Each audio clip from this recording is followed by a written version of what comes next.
अमरनाथ गुफा में शुकदेव और पवित्र कबूतर की पौराणिक कथा। अमरनाथ की इस पवित्र गुफा में भगवान शंकर ने भगवती पार्वती को मोक्ष का मार्ग दिखाया था।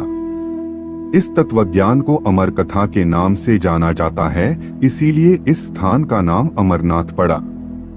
यह कथा भगवती पार्वती तथा भगवान शंकर के बीच हुआ संवाद है। यह उसी तरह है जिस तरह कृष्ण और अर्जुन के बीच संवाद हुआ था। वीडियो में आगे बढ़ने से पहले हमारे YouTube चैनल हिंदू ज्ञान संगम को लाइक सब्सक्राइब करें और कमेंट में राधे राधे लिख दे, आपका कल्याण ही कल्याण होगा।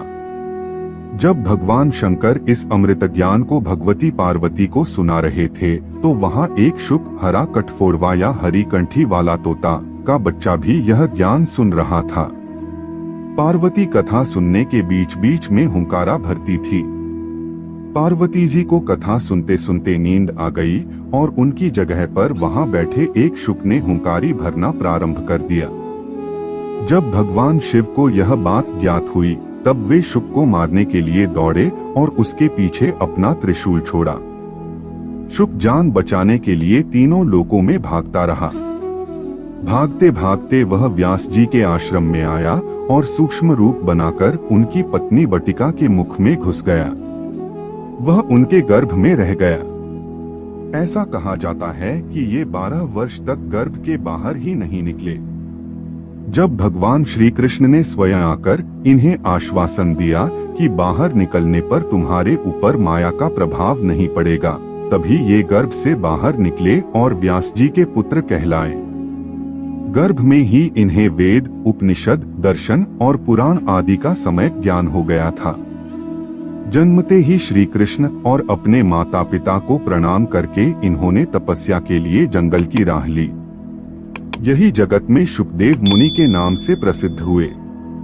पवित्र युगल कबूतर अमरनाथ की यात्रा के साथ ही कबूतरों की कथा भी जुड़ी हुई है। इस कथा के अनुसार एक समय महादेव संध्या के समय नृत्य कर रहे थे कि भगवान शिव के गण आपस में ईर्ष्या के कारण कुरु शब्द करने लगे। महादेव ने उनको श्राप दे दिया कि तुम दीर्घकाल तक यह शब्द कुरु करते रहो। तदुपरांत वे रुद्र रूपी गण उसी समय कबूतर हो गए और वहीं उनका स्थायी निवास हो गया। माना जाता है कि यात्रा के दौरान पावन अमरनाथ गुफा में इन्हीं दोनों कबूतरों के भी दर्शन होते हैं। यह आश्चर्य ही है कि जहां ऑक्सीजन की मात्रा नहीं के बराबर है और जहां दूर दूर तक खाने पीने का कोई साधन नहीं है, वहां ये कबूतर किस तरह रहते होंगे। यहाँ कबूतरों के दर्शन करना शिव और पार्वती के दर्शन करना माना जाता है। यह भी कहा जाता है कि इन कबूतरों ने अमरनाथ में शिव के मुख से अमरता के प्रवचन सुन लिए थे, इसलिए ये भी अमर हो गए।